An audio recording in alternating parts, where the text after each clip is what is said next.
Hello ਦੋਸਤੋ, ਸਤਿ ਸ਼੍ਰੀ ਅਕਾਲ ਜੀ ਸਾਰਿਆਂ ਨੂੰ। ਸਵਾਗਤ ਹੈ ਤੁਹਾਡਾ ਆਪਣੇ ਚੈਨਲ 'ਤੇ। ਅੱਜ ਆਪਾਂ ਤੁਹਾਨੂੰ ਵਨੇਸ਼ੀਅਨ ਸਟਿਚ ਬਣਾਉਣੀ ਸਿਖਾਵਾਂਗੇ।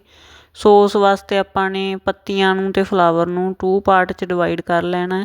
ਪੱਤੀਆਂ ਆਪਾਂ ਫਿਲ ਕਰ ਲਈਆਂ, ਹੁਣ ਆਪਾਂ ਫਲਾਵਰ ਫਿਲ ਕਰ ਰਹੇ ਹਾਂ। ਇਸ ਦੇ ਵਾਸਤੇ ਆਪਾਂ ਨੂੰ 3 ਸਟਿਚਸ ਦੀ ਜ਼ਰੂਰਤ ਪੈਂਦੀ ਹੈ। ਫਿਲਿੰਗ ਵਾਸਤੇ ਆਪਾਂ ਸ਼ਟਨ ਸਟਿਚ ਯੂਜ ਕਰਨੀ ਆ, ਜਿਹੜਾ ਸੈਂਟਰ ਵਾਲਾ ਪਾਰਟ ਆ ਜਾਂਦਾ ਉਸ ਦੇ ਵਿੱਚ ਆਪਾਂ ਨੇ ਬੈਕ ਸਟਿਚ ਯੂਜ ਕਰਨੀ ਆ। ਆਊਟਲਾਈਨਿੰਗ ਕਰਨੀ ਆਪਾਂ ਨੇ ਸਟੈਮ ਸਟਿਚ ਨਾਲ। ਸੋ ਬੜੀ ਬਰੀਕੀ ਨਾਲ ਇਸ ਨੂੰ ਸਫਾਈ ਨਾਲ ਆਪਾਂ ਨੇ ਫਿਲ ਕਰ ਲੈਣਾ ਫਲਾਵਰ ਨੂੰ।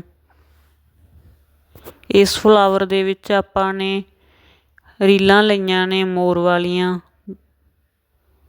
ਨੀਡਲ ਵਰਕ ਵਾਲੀਆਂ। ਧਾਗਾ ਆਪਾਂ ਨੇ ਦੂਰਾ ਪਾ ਲਿਆ।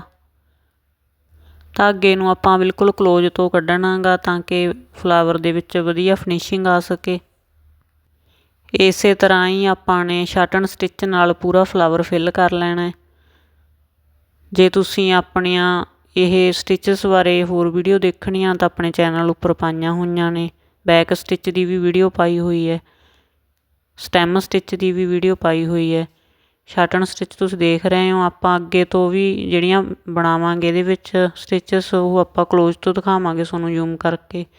ਇਸ ਵੀਡੀਓ ਨੂੰ ਵੀ ਜੇ ਤੁਸੀਂ ਧਿਆਨ ਨਾਲ ਦੇਖੋਗੇ ਤੁਸੀਂ 3 ਸਟਿਚਸ ਵਧੀਆ ਧਿਆਨ ਨਾਲ ਸਿੱਖ ਸਕਦੇ ਹੋ। ਇਸ ਚੈਨਲ ਦੇ ਉੱਪਰ ਆਪਾਂ ਸਾਰੀ ਨੀਡਲ ਸਟਿਚਸ ਲੈ ਕੇ ਆਉਂਦੇ ਰਹਿੰਦੇ ਹਾਂ।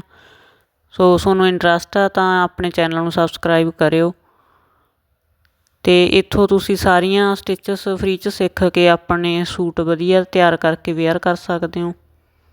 ਇਸ ਚੈਨਲ ਦੇ ਉੱਪਰ ਆਪਾਂ ਨੀਡਲ ਸਟਿਚਸ ਦੇ ਨਾਲ ਨਾਲ ਆਪਾਂ ਮਸ਼ੀਨ ਐਮਬਰਾਇਡਰੀ ਬਾਰੇ ਅਤੇ ਆਰੀ ਵਰਕ ਪੇਂਟਿੰਗ ਬਾਰੇ ਵੀ ਆਪਾਂ ਵੀਡੀਓ ਪਾਇਆ ਕਰਾਂਗੇ।